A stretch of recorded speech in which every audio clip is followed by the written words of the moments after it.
Namo tassa bhagavato arahato sama sambuddhassa. Namo tassa bhagavato arahato sama sambuddhassa. Namo tassa bhagavato arahato sama sambuddhassa. So, welcome. Some of the friends we haven't met before. Good to see you, good to have you here. So, tonight, this is the 11th session of exploring the Dhammapada. For those who haven't been here before, we are actually studying this book. It's called Dhammapada, and it's a compilation of verses. And the verses actually was believed that they were spoken by the Buddha, and come from about 300 something stories. Is actually circumstantial. When the Buddha gave this teaching, is according to different situation. So it's circumstantial. So some of the verses actually relate to one story. There's one story. It could be like 3 or 4 verses. That's why within this little book there are 423 verses, but there are only 300 something stories. So this is the 11th session. So we have been studying this book for the last 11 months. So tonight we do the sharing part first. So last month we did skillful effort, right? Right efforts. So I just wanted to remind you about right efforts is how to live our life. The way to lead our life is, oh, okay. I missed the animation. But anyway, so there are 4 parts to skillful efforts, as I have talked about last time. Divided into 2 sections. One section is the weeding part, and one section is the planting part. So the weeding part is, let's go to the planting part first. Let's talk about the wholesome ones first. Planting. So planting and cultivating, maintaining and multiplying. It talks about the wholesome seeds, wholesome actions, wholesome deeds. So I always use the analogy of seeds when we talk about skillful effort. As if like we are planting, putting new seed into the ground, and we're looking after it, so we're cultivating it. So when it sprouts, when it becomes a seedling, we maintain, and hopefully it will multiply. So that's the same as our wholesome actions. And then there are the weeds. So in order for the seeds to be growing healthily, then your field has to be free of weeds, right? Excuse me. So how can we prevent weeds? So we need to make sure that we work the land when we plant the seed. And then after we plant the seed, what do? We need to weed the seed. We need to overcome the obstacles, the difficulties. So as I always say, skillful effort is just like pulling out weeds. The weeds are comparable to unwholesome seeds. Because of having unwholesome seeds, it's possible that we will behave unwholesomely. Without that seed, we won't. But with that seed, it's very likely. Because why? A lot of us do not have very strong mindfulness, do not have very strong balance of mind. We call equanimity. So when things don't work out, or when things become unpleasant, or when things become not the way that we want, then these weeds will start to flourish, right? And so we need to prevent, we need to overcome. So that's why I said it's always like pulling out the weeds. As this little piggy pulling out the weeds. So after pulling out the weeds, then we use the fertile land to plant. So like planting beautiful flowers like tulip or daffodils or peonies or whatever, or even vegetables or fruits. So in order to have a fruitful harvest, one needs to make sure that the land is kept clean and free of weed, and make sure the seed is healthy when you plant it, and after you plant it, make sure you actually look after it well. But of course, whether the seed will sprout into bearing fruits is really, we are just one of the factors of many factors. And we are just one of the conditions of many conditions that bring the seed to fruition. But the skillful effort is very important. And these seeds, we are always comparing them as the mental seeds, our mind. Okay? So we talk about the right efforts. The right efforts is what's going on in our mind. Are we able to prevent and overcome the unwholesome one? And then we plant, cultivate, and maintain and multiply the wholesome ones. So we talked about that last time. So reflections of the last class was, do you have any weeds that need to be removed? How well have you done this? So the floor is open to all of you, over the Zoom or in here. So somebody has actually sent an email, and let me share what she wrote first. She said, I still have a lot of weeds, but it is a constant effort that I need to put in, but I don't bash myself anymore of having those unwholesome seeds. And she said, I'm trying my best, and I don't bash myself. And that's very nice that you stop bashing yourself, you don't beating up yourself. You stop beating up yourself, because when you stop beating up yourself, you start to love yourself. And when you start to love yourself, you become mellower, you become softer. And when you're mellower, when you're softer, it's likely, very possibly, that you will be more gentle and softer and more mellow towards others. Okay? So, thank you for the sharing over the email. And anybody else wants to share from the last class, the reflections? Do you have any weeds?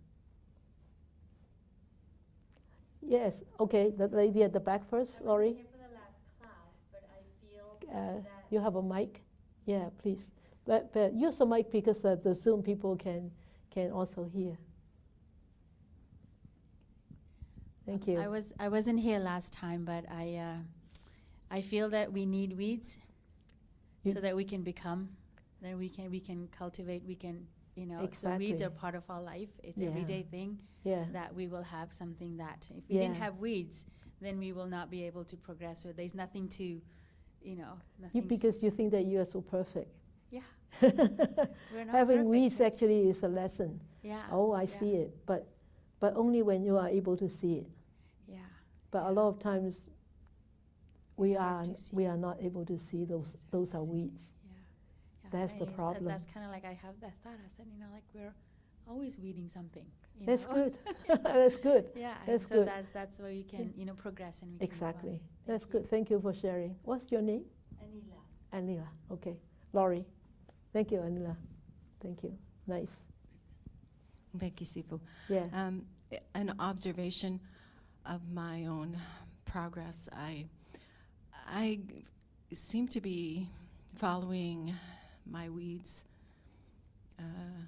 not following my weeds, but it goes in seasons where I have a lot of weeds, and then I become very diligent, and I'm pulling my weeds, and I'm taking care of everything and doing everything, and then I get, I don't know, the obstacles come in. I don't know whether it's laziness or drowsiness or just complacency.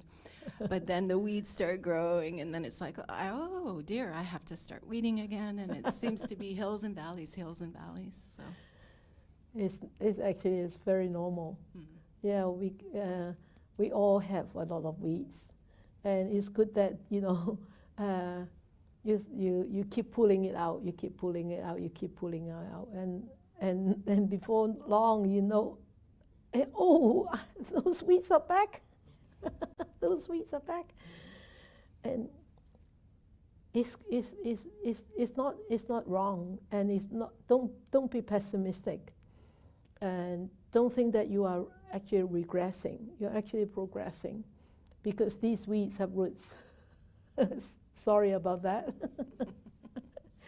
They have very strong roots, and they keep coming back seasons after seasons, and until one day we don't sort of get annoyed of seeing those seeds.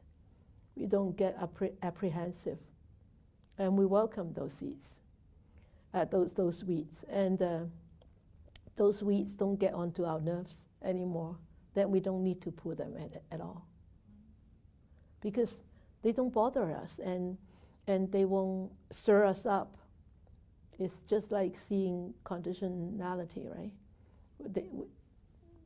They don't bother anymore, so why bother? And when you don't bother those seeds won't bother those weeds won't bother you too. This is how I see it. Yes, pulling it out is one way, but seeing why the weeds come up is very important.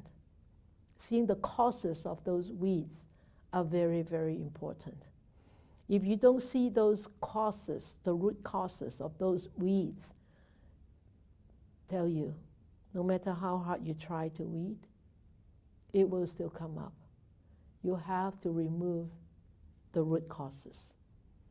And pulling it out is one way, but seeing the root causes, really, that's the only way. Okay. Thank you, Siva. Thank you. Thank you. Nice. Anybody else? Anybody over Zoom? Hi, Catherine.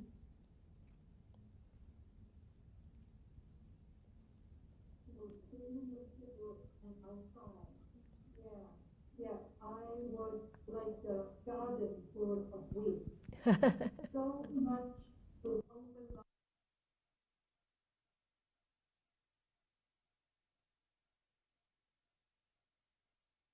Now, that one company is the right, putting in the right effort, all right effort, and then to guard it is most important. And I find out how to guard it is to become aware of all my shortcomings. Yes. Before, I wasn't even aware of what I did wrong, and I always think I'm right. Yeah. But now at least I notice, and then I try to shorten my list of shortcomings, and then I will try to walk the talk and not just talk, and then try to be a better being now and then in the future. Wow, your lawn company is growing, getting more business.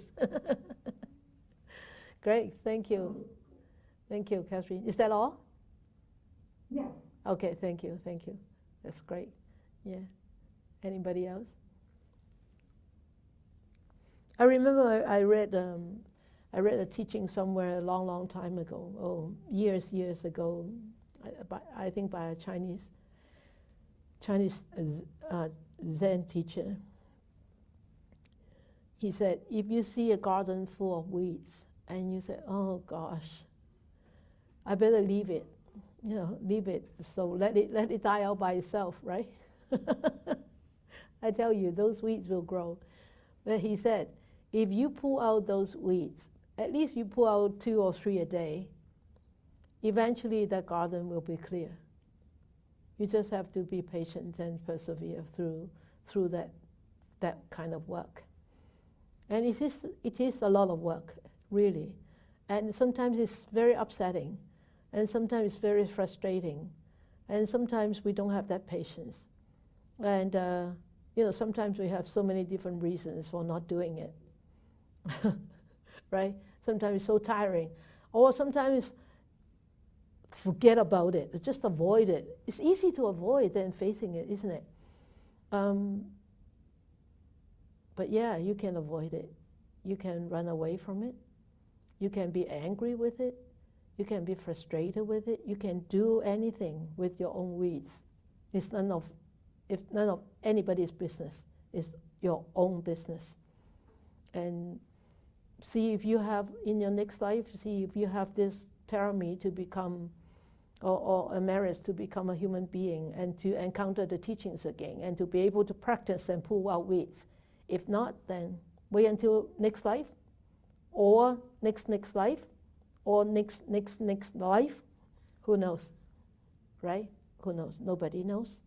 So that's why I always say, yes, sometimes there's facing up the challenges, you know, face to face is very difficult. It's unpleasant, very unpleasant, but it's a good weed. It's a very worthwhile weed to pull. Yeah. Yes, please. You have to use the mic, otherwise the Zoom people cannot hear.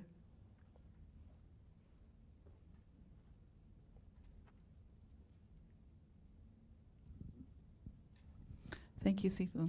I think from my own experience, for a very long time, I would spend so much time weeding, I would forget to plant anything really pretty. And then it's really depressing. Yeah, it is. and so I think the two of them in combination are so important. They have to be balanced, right? Yeah, and also the planting is its own prevention, right? Exactly.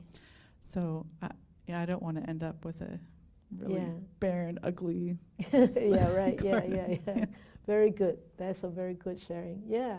Once you weed, the land is clear, then plant right away. Right? Don't forget. So that's great. Good. Very nice. Anybody else? Any more? Yeah, Varsha. I want to share, but I don't want Kwok. Kwok shouldn't have sat down, you know? Kwok shouldn't have sat down. Never mind. Thank you, Kwok. Just all of this conversation is making me think of my personal experience, which I wasn't going to share, but I found that at that point in life where I decided I wanted to extract weeds, you know, mine were like big with deep roots, and I was like, I'm going to do this, and I did, and there was all this self-congratulations, but what I didn't see were all the subtle little weeds underneath. And I went, ugh.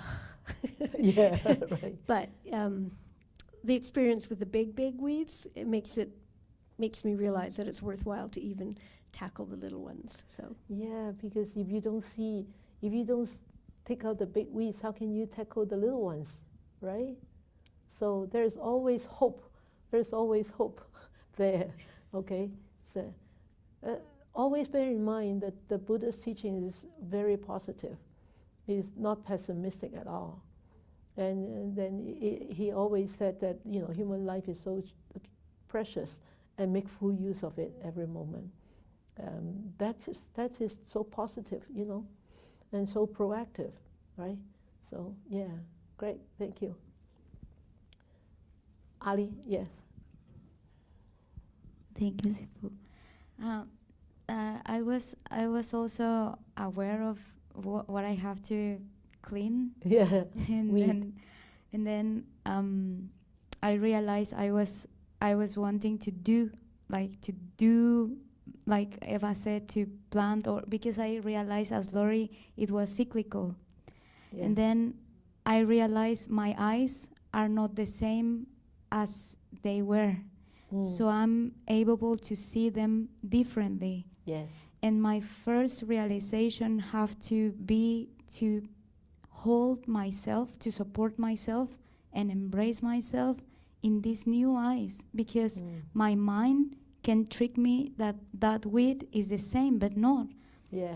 These eyes are different, this body is changing because I'm practicing, and Buddha confirmed these works. Yes. So I have to support myself this is working. I'm working. How can I be the same as I was? Exactly. Yeah. So the realization was, because I was sending lots of metta, and I was saying, no, metta will save me. Metta will save you. And then I realized I was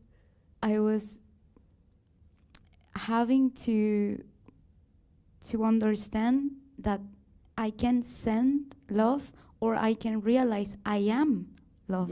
Yes, of course. And if you're not love, you cannot send love. yeah. If you don't have love, you cannot send love.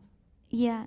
And I think that I was starting to do planting of, and my conscious, yeah.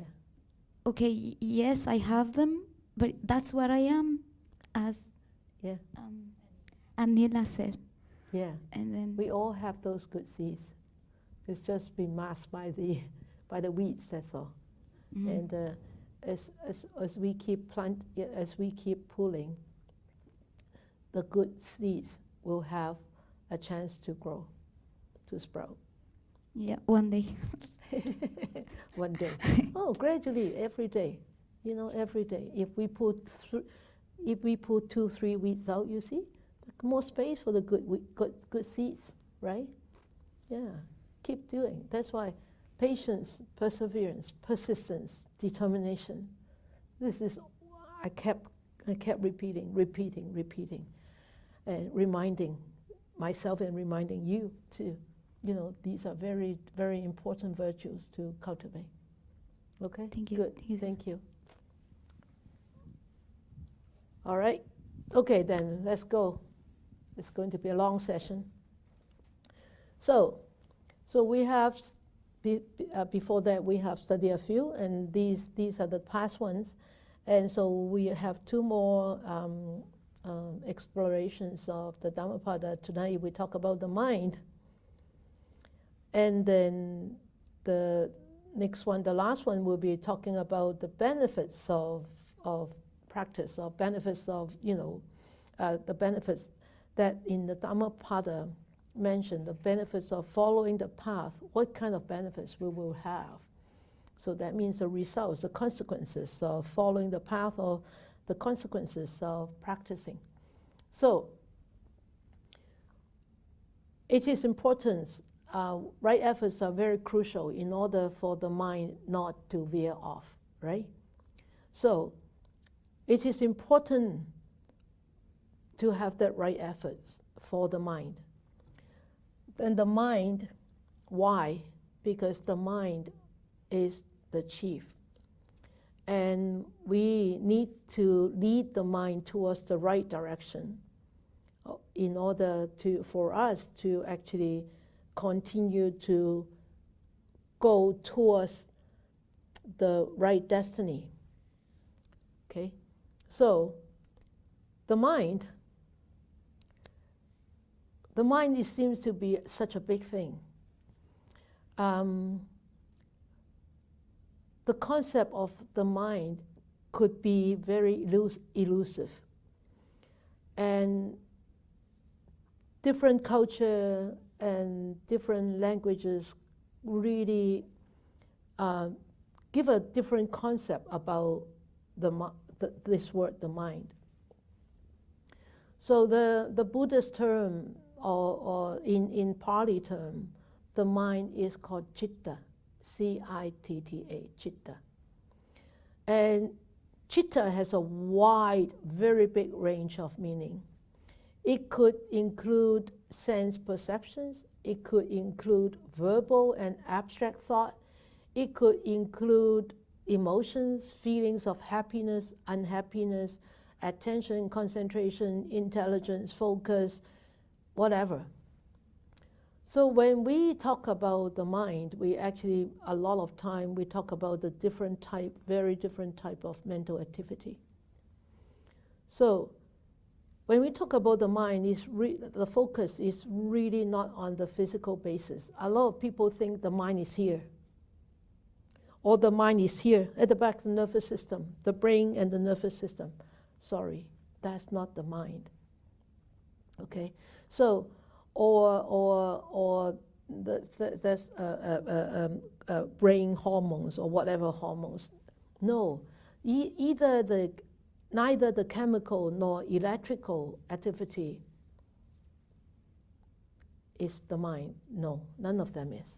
Okay, so of course we in the Buddhist teachings we don't negate these things, but this is not the mind.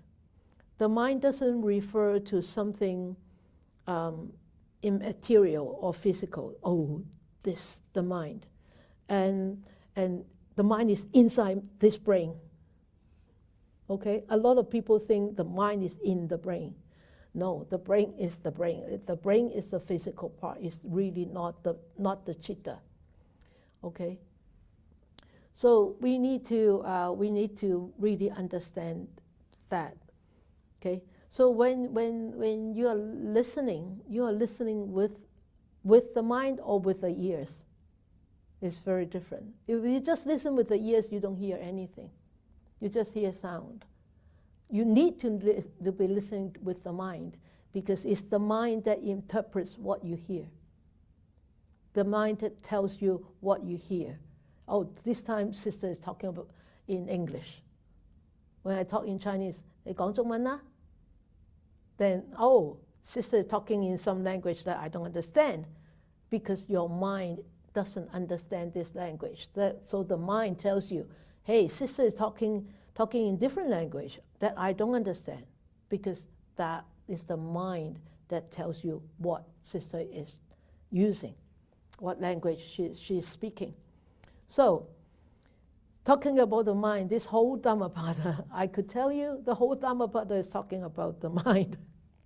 But I pick out quite a few passages talking about why training the mind is important, and what does the mind do to us? Okay, if it is not being trained. Okay, so verse 1, my favorite verses of the whole Dhammapada, verse 1 and 2. It says, mind precedes all mental states. Mind is their chief. They are all mind-wrought. If with an impure mind a person speaks or acts, suffering follows him like the wheel that follows the foot of the ox. So we all understand it's simple English, right? So the story behind this verse is, in that circumstances was, I was this monk. He went to actually visit the Buddha, but he was blind. So in the evening, he was walking in the garden, and on his own, walking in the garden, because he was blind, right? And so he didn't see anything on the ground. So next morning, a group of bhikkhus, that means monks, came to actually pay respect to the Buddha. And they saw this monk, blind monk, in the garden. And they saw so many dead ants and whatever, dead insects on the ground. And they accused the monk of killing all these insects, all these ants and insects. So they went to complain to the Buddha. This monk killed all these insects and ants in the garden. So the Buddha asked these monks, he said, did you really see Chaka? His name is Chaka. Did you really see Chakopala kill all these ants and insects? Did you see it with your eyes? The monk said, no. And the Buddha said, oh, then you didn't see. You haven't seen him killing. So also he had not seen those living insects and ants. So he did not intend to kill these insects and ants. So he did not commit this evil act of killing because he was blind.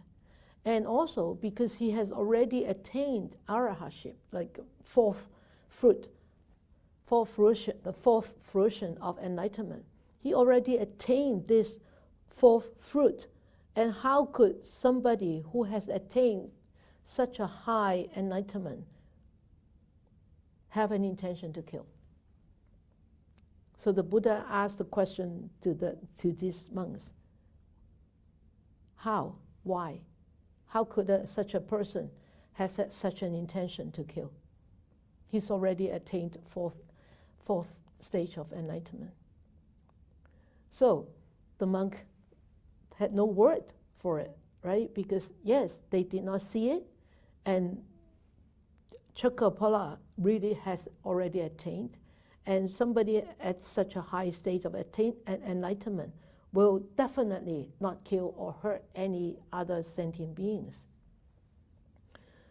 But the monk were in dismay because how? Then why is he blind? And the Buddha said, because of past life. Past life, this monk was a doctor, and he had a patient. She came and with an eyes ailment, and she promised, if you could cure my illness, my eye ailment, I would come and serve you, and I will bring my children, my daughters, my son, to become your servants. And the doctor actually prescribed her ointment, medicine, and he actually cured her. But this woman, thinking back, I don't want to go and serve him. I don't want to bring my children there to be maids to him. Then she lied. Second appointment, she went back to the clinic, she went back to the doctor and said, my eye ailment was still the same, never improved. But the doctor knew, because he examined, he knew, and he had prescribed, and he knew that eye disease could be treated with these medications. So one thought, the arising of one unwholesome thought. Okay, you said that my medicine didn't work, and you said that your eye ailment wasn't cured. Okay, then I'll make you blind. So he prescribed drugs that actually made her blind. And because of that act, he, with many following lives, he was a blind person. So just one act, just one thought, because that thought came into the mind, and that thought manifests itself into physical actions. And that physical actions bear consequences. So he actually became blind for many, many lives. And this life, he also became blind. But he was lucky enough to encounter the teachings of the Buddha and was able to practice and became enlightened. So you can see how sensitive, how minute, or how strong a thought could be. If you do not guard it, then it will easily manifest itself. And same with the second verse, it says, mind precedes all mental states. Mind is their chief.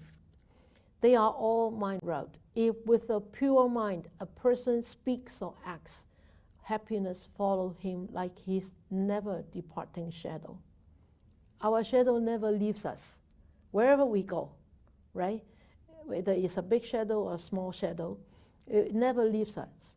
So if we remember pure mind, that pure mind, the word is highlighted in yellow. Pure mind, that means the mind is not polluted. The mind doesn't have any defilements, any afflictions, or any judgmental interpretations or biases. So that's the difference. That's the difference between this verse and the last verse. Okay? So, and then verse 3 it says, he abused me, he struck me, he overpowered me, he robbed me. Those who harbor such thoughts do not still their hatred. And I think we could agree to this verse, because if we constantly keep such thoughts in our mind, and whatever we see, whatever we hear, whatever we think, we will space on those thoughts. So that's why a lot of time is, if we see that that person is not honest, if we keep having that thought in our mind, no matter how good that person be, no matter how much he has changed to become honest, we will still think that he's not honest. He's not an honest person, because we keep that thought in our mind. And all we see, we project it through our mind, through that thought. So, just like this bhikkhu, Tissa. Tissa, in his old age, he became a monk. And he posed as a very senior monk, and was very pleased when other visiting monks and householders came and asked his permission to do some service for him. But on the other hand, he always fails to perform the duties that he's supposed to do as a junior monk. So, and also, he always quarreled with other monks, because he thinks that he's senior, he thinks that he's better, he thinks that he's more capable. So if anybody say anything back to him, or talk about him, then he would go and complain to the Buddha, and weeping and dissatisfied and very upset. Then the others would follow him to see the Buddha, because he complained. So the Buddha told these monks, he said, do not harbor any thoughts of amity, like animosity, in your mind, because amity could only be appeased by not harboring amity. So if you do not hold any thoughts of amity, then you won't act with amity. But if you do hold any thoughts of amity, then your actions will be full of amity. So that's why the Buddha said, he abused me, he struck me, he overpowered me, he robbed me. If we harbor such thoughts, that inner amity, that enmity inside, that hatred inside, that irritation, that agitation will never be eradicated. They can only be eradicated when people think he abused me, he struck me, he overpowered me, he robbed me. Those who do not harbor such thoughts still their hatred. Hatred can only be stilled by not harboring such thoughts, such irritation, such agitation, such anger, ill will, animosity. So, Tissa, do not become a Tissa ourselves. Because if we do become Tissa, then it's a very unpleasant life that we are living in. And we will also cause a lot of unpleasantness to others. And it harms ourselves, and then it harms others too. Okay? So, in verse 43 it says, neither mother, father, nor any other relative can do one greater good than one's own well-directed mind. So you cannot rely on anybody. The closest, your parents. Okay? So this is a a very, very extraordinary story about Soraya. Soraya actually was the son of a very rich man, and he accompanied his friends to go out and in a very luxurious carriage to take a bath. You know, in the old days, or nowadays in some countries, in Japan, they still have public bath, right? What about in India? Do they still have? No more, okay. But this one is talking about India, right? And so he went out in a luxurious carriage to go and take a bath with his friends. And then went in a city called Soraya. And at that moment, he saw a monk, Mahakachayana. He saw a monk walking and adjusting his robes. And he was attracted by this monk. And he said, wow. This Soraya was very young. And he said, wow, this monk complexion is so nice, glowing in gold. And his actions are so gracious. And he thought, wow, how I wish this Thera, this monk, were my wife. Or else the complexion of my wife would be like this monk, glowing. I tell you, this is a very extraordinary story. And as that wish arose in him, his sex changed from a man to a woman. You see, I told you, very extraordinary.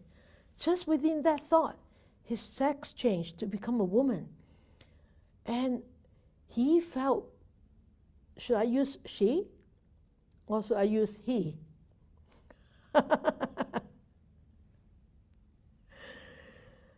Something to debate about, right? He or she. So I keep on using he, all right? So that I don't confuse you. I don't confuse myself either. So he became very ashamed. He got down from the carriage and ran away, and taking a road to another city. But because he left the carriage, so he did not have any way to go to another city. So he had a ring. So he gave the ring to somebody on the road. He said, "Can you take me to this city? I'll give you this ring as the bus fee, bus charges." So people drop him off at this city, Tassila. And so he found some jobs, and then this man who actually dropped him off saw that he was so pretty because he was young. He was so pretty, and so this busman said, "You know, I can introduce you to some rich people in the city. Maybe you can find a good husband here." So, and he did find a good husband, a very rich man, because he was so beautiful. He was a beautiful woman. So he got married, and he got two sons. So he remained as a woman, okay? One day, there was somebody coming from Soraya, and was the friend of Soraya's son. And then Soraya saw this man and said, I know this man. He's from my hometown. So Soraya, the woman, went up to this man, the friend, and asked him about the health of her family. And asked him, "Do you recognize me?" He said, "I don't know you. I know you. I am this and this." No, he was a man. He wasn't a woman. And then Soraya said, how is my family and the health of my family and other people in the Soraya city? And the man from Soraya told her about the rich man's son who disappeared mysteriously many years ago, and when they went out for a bath, and this lady Soraya said, "I am that man." He said, "Come on, how can you be that man," right? and the lady Soraya told this man, said, he told all the stories about his previous man life, man Soraya. And so this man said, "Wow, you're really that Soraya. What happened to you?" And the lady Soraya told the man, told the friend man, this is what happened was I had this thought of lust that came up, and all of a sudden, of a monk, and all of a sudden I turned into a woman.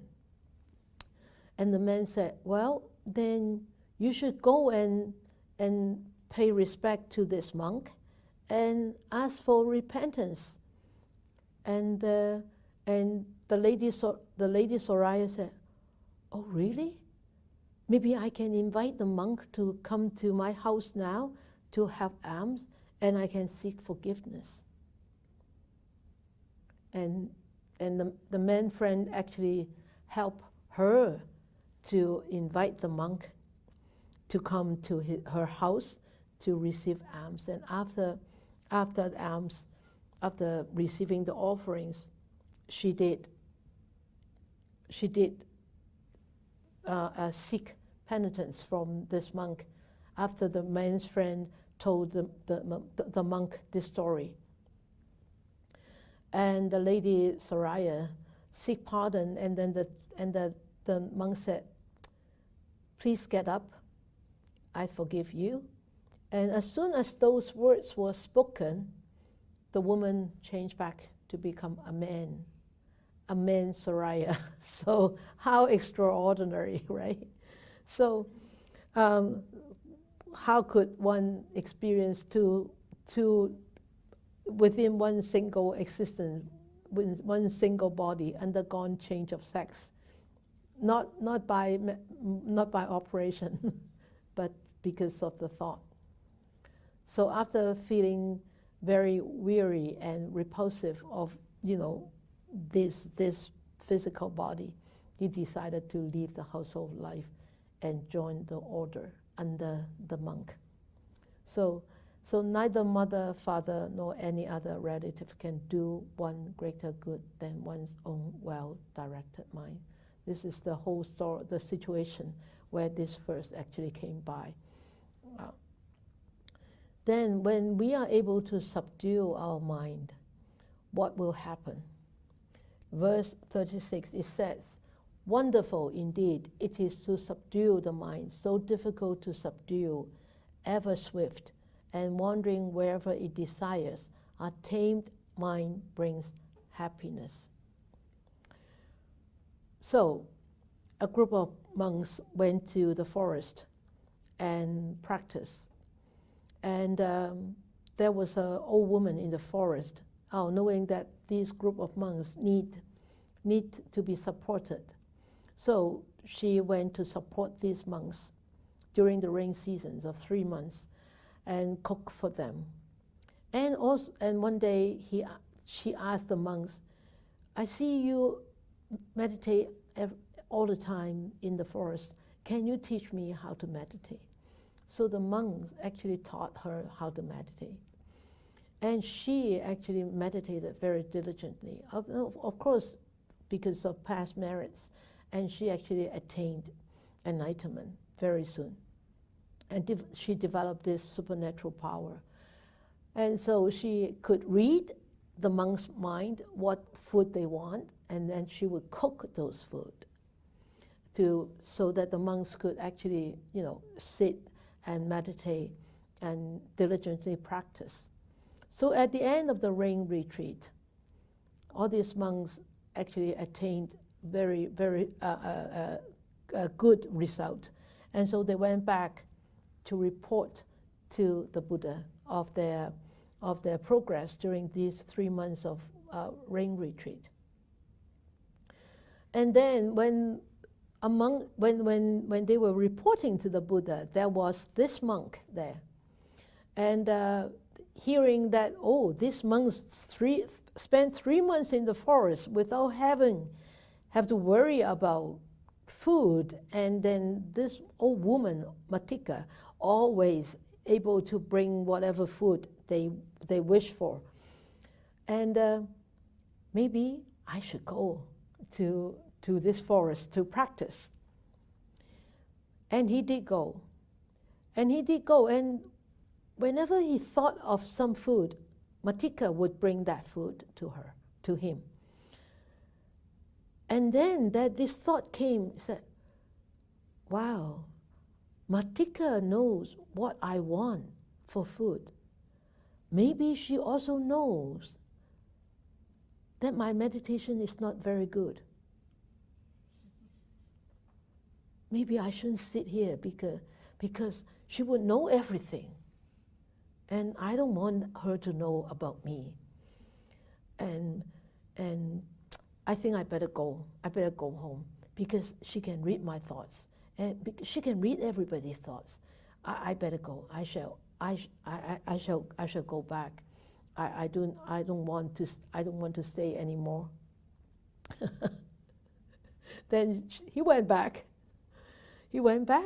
And he told the Buddha that he could not stay in the village, in the forest, because he was afraid that the Matika might detect impure thoughts in him and all these impurity in him. So the Buddha then asked him to observe just one thing. That is, to control your own mind. And go back to the forest. And he went back, and not to think of anything else, not to think about Matika, whatever things she sent. Do not think about anything. Just think about how to have your mind in control. And very soon, he actually attained arahantship. So, you know how tricky our mind is? Very tricky, very tricky. So, and verse 36, it says, let the discerning person guard his mind, so difficult to detect and extremely subtle, wandering whenever it desires. Our guarded mind brings happiness. So we know a guarded mind brings happiness, but we all want to guard our mind. However, it's really not easy to keep it guarded 24/7. Because why? Because the mindfulness is not strong. The stream of mindfulness is not continuous. That's why I always say, cultivate the continuity of mindfulness while walking, while standing, while doing chores, or while talking, or while eating. But it's so difficult because the mind is not fully trained, the mind is not fully tamed, and we are not in full control of this mind. So the untrained part of the mind, the untamed part of the mind still can lead us astray. And even though we know a guarded mind brings happiness, and an unguarded mind brings unhappiness, but what can we do if we do not have that mindfulness? We're bound to be unhappy. We're bound to be dissatisfied. We're bound to be drowned by all these negativities. So here, and he says, when you do not, because the house, there is this story behind this story, behind this verse, is a bhikkhu, a monk, very, very disgruntled monk. And the Buddha actually uttered this verse in Jetavana Grove, this monk was the son of a banker, and they live in Savatthi. And this young man asked a monk who used to go to his house for alms and what he should do to be liberated from the ills of life, like unpleasantness of life. And so the monk said to him, well, you divide your property into 3 parts. You work, because you run a bank, you work, you have income. So you divide your property into 3 parts. 1 part you do business with, 1 part you support the family, 1 part you give to the charity. So this young man said, okay, I'll do that. He did. And then he came back and asked the monk, so what next? What should I do next? He said, first to take refuge in the Triple Gem, that's the Triple Gems, the Buddha, the Dhamma, and the Sangha, and then to observe the 5 precepts: not to kill, not to lie, not to commit adultery, not to lie, not to take anything, not to steal, and then not to take any intoxicants, to take 5 precepts. And then secondly, you can advance into taking the 10 precepts. On top of the 5, you take another 5. And then thirdly, then you can renounce the world and enter the religious order to become a monk. So the young man compiled with all these instructions, and he did become a monk.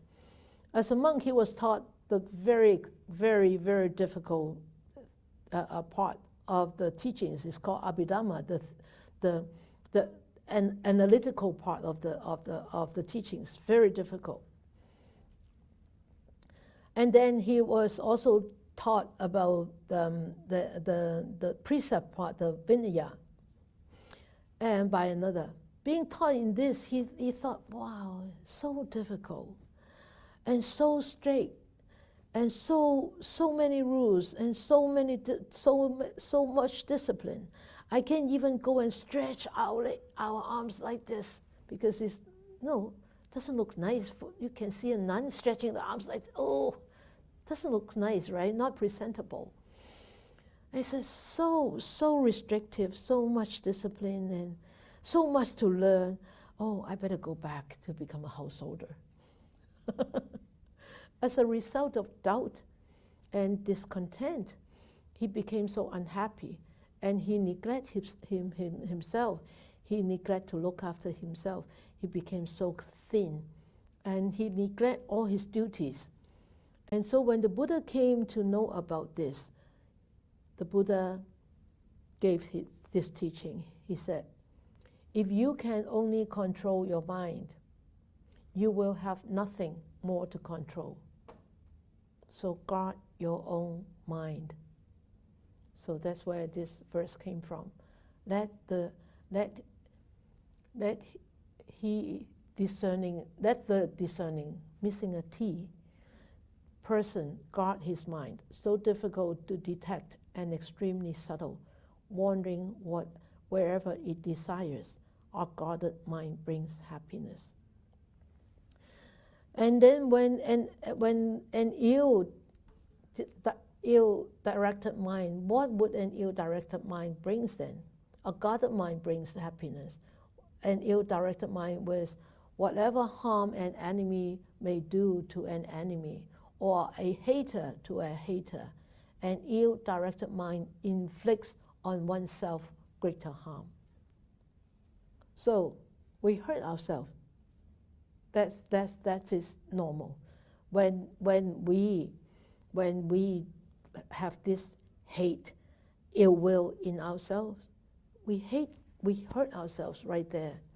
And then when this cannot be contained, we hurt others. As I always say, the fire cannot be contained, then the fire just burns everything. Okay? So then a foolish mind, in Dhammapada, it says about what a foolish mind will do to us, is so long as an evil deed has not ripened, the fool thinks it as sweet as honey. But when the evil deed ripens, the fool comes to grief. right? When the mind is foolish, and they think that the evil part, oh, it doesn't matter. It won't. I do not have to bear the consequences. But because the consequences are not ripened yet, are not there yet, so that's why. So do not underestimate the effect of a minor ill will or minor unwholesome thought. Okay? So it's very, very important, because why? Any thought, no matter how small they are, whether it's evil or unwholesome or wholesome, they will definitely bear consequences in the future.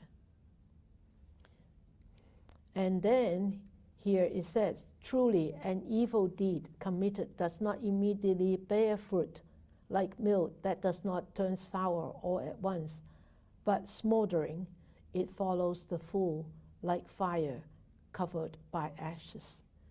It's so vivid, you can see the whole picture here, right? An evil deed or unwholesome deed committed does not immediately bear fruit. A lot of it, right? Especially sometimes we think the thought, my thought, oh, I don't tell people, then nobody would know.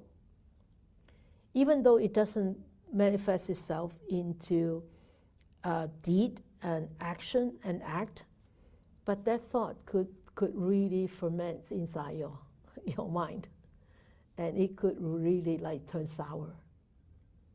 And let alone it projects into, already manifests itself into action, then that action will definitely will bear fruit. Like a seed already, you already plant a seed.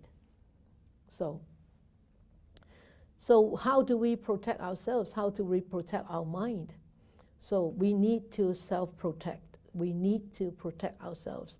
So the Buddha said in verse 160, it says, one is truly one's protector. Who else could the protector be?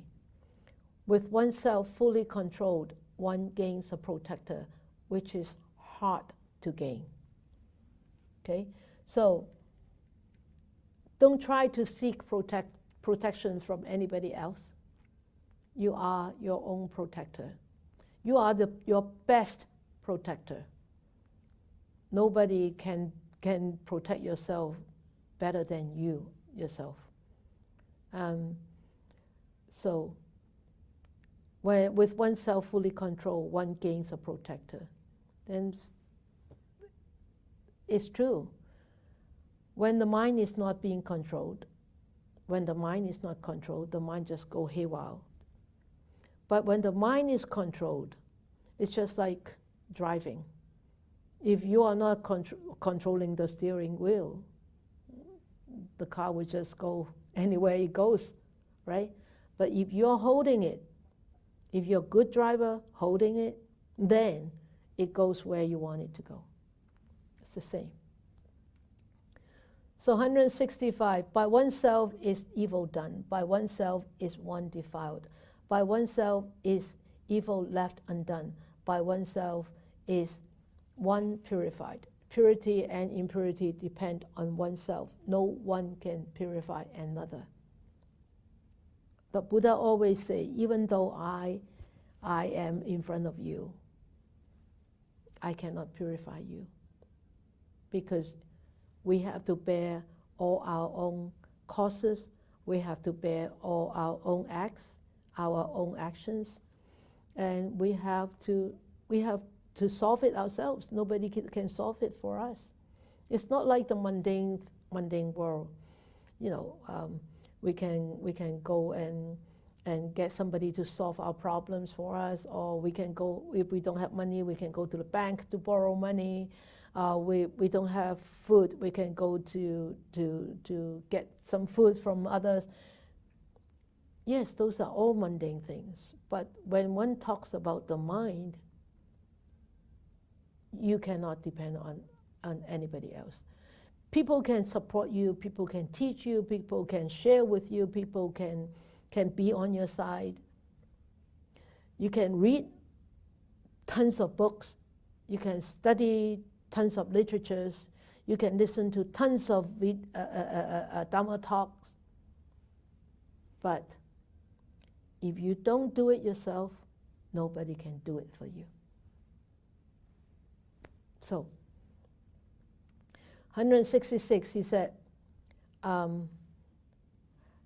let one not neglect one's own welfare for the sake of another, however great.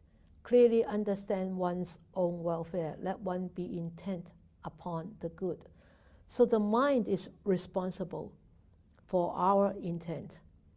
So the intention comes from the mind. So if we have the wrongful intent, then let one be intent upon the good, then we are intent upon the bad. But here it taught us to intend upon the good. That means we try to really cultivate wholesome actions all the time, wholesome thoughts all the time, not unwholesome. But I tell you, unwholesome thoughts is natural. Yeah, it's my phone. Yeah, in my computer bag in there, it's my alarm.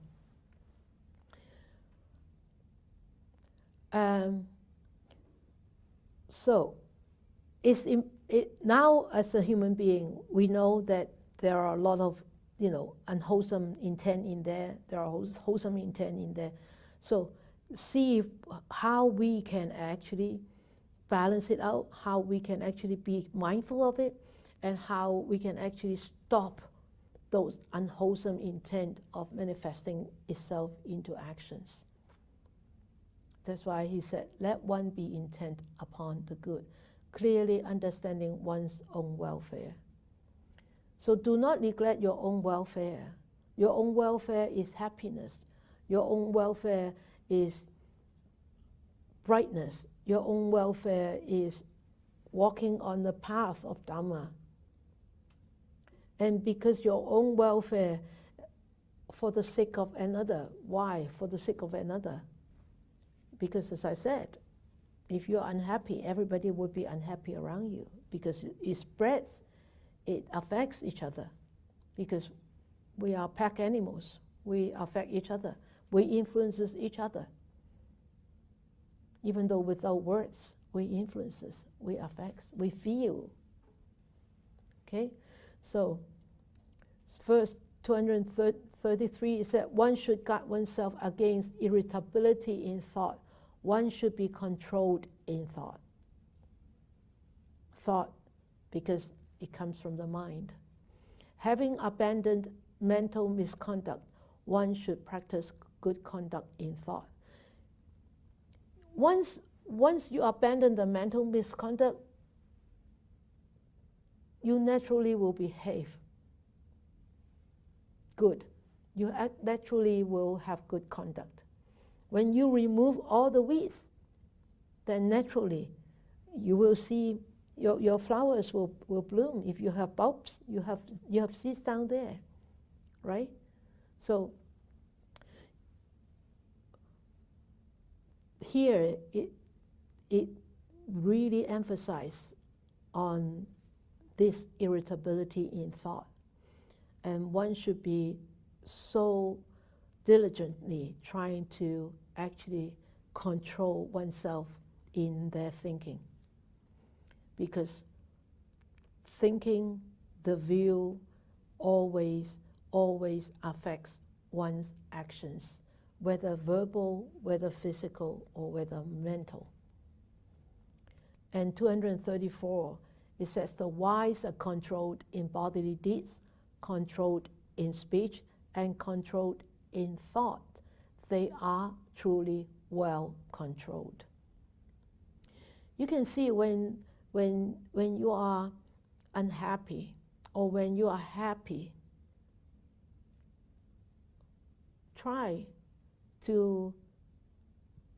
when you become unhappy, I hope you will remember my words tonight. When you become unhappy, feel yourself when you walk. Feel what kind of feeling you have in your body. When you are happy, feel yourself when you walk, when you talk. What kind of feeling you have. It's very different. When one is unhappy, you can see from the body language that one is very unhappy. And it shows, even little action, it shows. And when one is happy, even little actions, just the eyebrow, you can see whether one is happy or not happy. You can see from the eyebrows. You can see from facial expression. So the wise are controlled in bodily deeds, controlled in speech, and controlled in thought. They are truly well controlled in the mind. So for the mind, the Buddha actually gave a lot of similes, metaphors we call. And he said, just as the rain breaks through an ill-thatched house, even so passion penetrates an undeveloped mind. So the important thing is not look at the passion part, is look at the undeveloped mind. Okay, so this talk about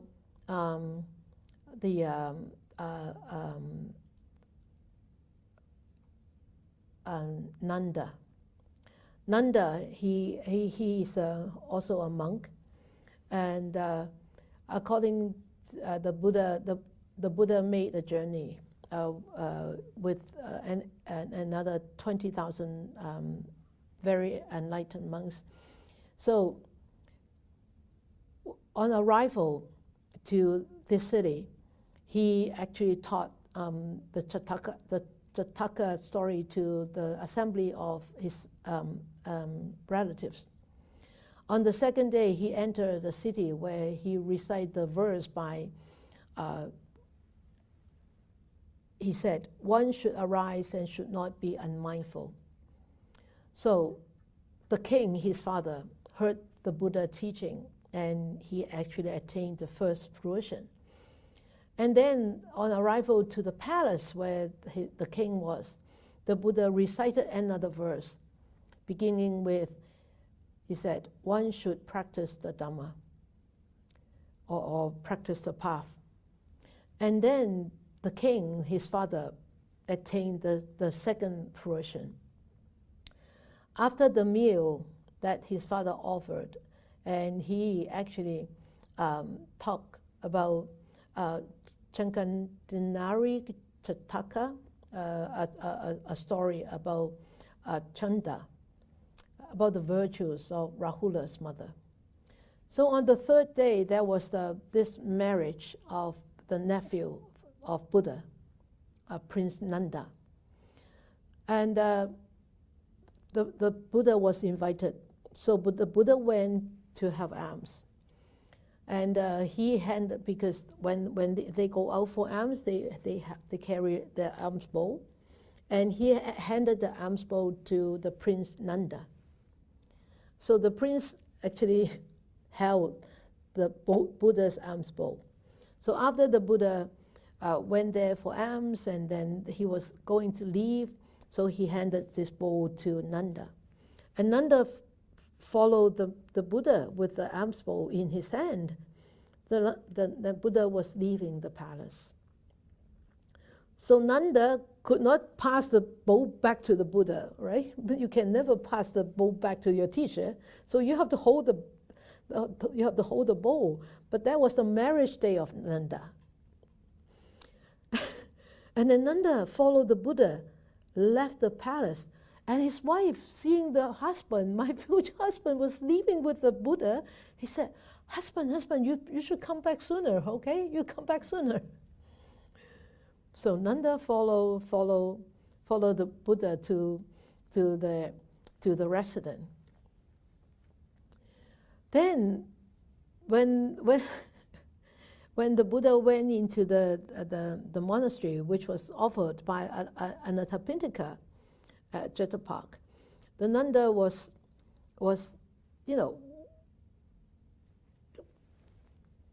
given back the alms bowl to the Buddha, and the Buddha said, "You should become a bhikkhu. You should become a monk." Imagine the monk husband, the new husband went into following the Buddha with the alms bowl and became a monk. And he, because of his being the nephew of the Buddha, and he followed and he became a monk. But living in the monastery, he became so disheartened. He became he didn't like it, because that was not his intent to become a monk, right? He wanted to return to the life of a householder, and he kept remembering the words of his wife, who was a princess. And knowing this, the Buddha, by supernatural power, showed Nanda a very beautiful female divas from the heaven. And he said to Nanda, "Nanda, you can have her if you can have her if you behave such and such in your practice." And Nanda said, "Wow, this is even prettier than my wife." And the Buddha promised me, if I practice harder, and I can have her as my wife. So he practiced very diligently, and then very diligently, and he actually became an arahant. He didn't need a beautiful wife. He didn't need a beautiful diva. So, even so, passion penetrates an undeveloped mind. So that's Nanda. Why is it so funny? I'm just thinking, be careful if your teacher passes you a bowl. Yeah. So I shouldn't pass any bowl to any of you, right? I don't think I have that power, though. Yeah. So, and the 14 is said, just as the rain breaks through a well-thatched house, even so passion never penetrates a well-developed mind. So when the mind is well-developed, just like a house with the roof intact, you will not have, leak roof, right? So very, very important to actually have a well-developed mind. So verse 327. So delight in heedfulness. Guard well your own mind. Draw yourself out of this bog of evil, even as an elephant draws himself out of mud. And this whole story is about this big elephant called Puffy. Puffy, actually, there was quite a few stories about Puffy, but he was young once, and when he was young, he was very strong. But then he became very old, and one day, Puffy went into a pond to wash himself. He was stuck in the mud and could not get onto the shore. And the king, Pasenadi, was told about it, so he sent an elephant trainer to help the elephant to get out of this difficult situation. The elephant trainer went to the site where the elephant was. Then the elephant trainer, he brought the musicians and asked the musicians to strike out a martial tune. Dong, dong, dong, dong, dong, dong. And the elephant, hearing this military sound like he used when he was young, like elephant troops, right? He felt that he was in a battlefield, and he needed to rise, and his spirits just rose, and he pulled himself with all his might to come out of this mud. So when the bhikkhu and all the monks told the Buddha about this story, the Buddha said, "Bhikkhus, just like the elephant pull itself out of the mud, so you, all of you, must pull yourself out of the mere of moral defilements, afflictions, impurities of the mind, just like the elephant pulling himself out of the mud. So tell yourself to pull yourself out of the mud, like this trooping elephant. Do not drown yourself in the mud for too long, because time is precious. So a well-controlled mind, this is a beautiful verse, and this is one of my favorite verses in Dhammapada. A well-controlled mind. You can see this full moon. And it said, one who by good covers the evil he has done, illuminates this world like the moon free from a cloud. Isn't it? No cloud. Full moon. And I'm sure a lot of you have heard the story of Angulimala, right? Angulimala, he was the son of a head priest at that time in Kosala, and he was when he was older, he was sent to a very renowned university town, and he was studying under his teacher. But because he was so smart, and the other students were very jealous of him, and they make scandal, gossip, saying that he and the teacher's wife had a fling. So the teacher was very, very, very upset, but he didn't want to show his upset. He didn't want to let the Angulimala know. Angulimala, his name was Ahimsaka, I think. Ahimsaka. His previous name was Ahimsaka. Afterwards, he became Angulimala. So his teacher didn't want Ahimsaka knows that he was angry and he was doubtful about Ahimsaka's relationship with his wife. So he actually planned a conspiracy. And he asked Ahimsaka, he said, I am going to teach you something great when you can get me 1,000 fingers, when you can get me a garland of 1,000 human fingers. So Ahimsaka didn't know the conspiracy thoughts of his teacher, so he went out to kill. He went out to kill.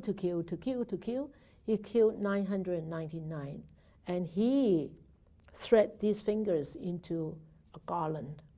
So that's why it's a garland of fingers. And then he still needs one, right? One day he saw his mother, walking. And so he wanted to go and kill his mother for the last finger.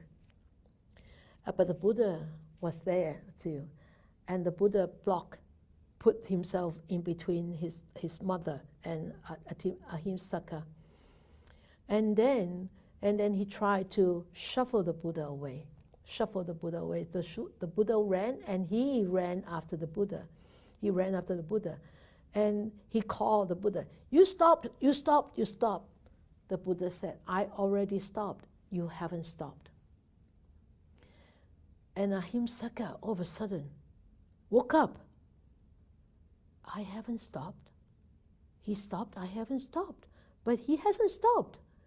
But he, of past merits and virtues, and he actually heard the words to stop.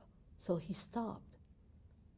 And he immediately came to his senses because the Buddha's compassion. So Ahimsaka finally entered the order of monks and became a bhikkhu, and eventually actually attained enlightenment, arahantship. And after he attained arahantship, He went to teach, and people in the village saw that was ahimsaka. That was ahimsaka. No, I am Angulimala. May you be happy. May you be peaceful.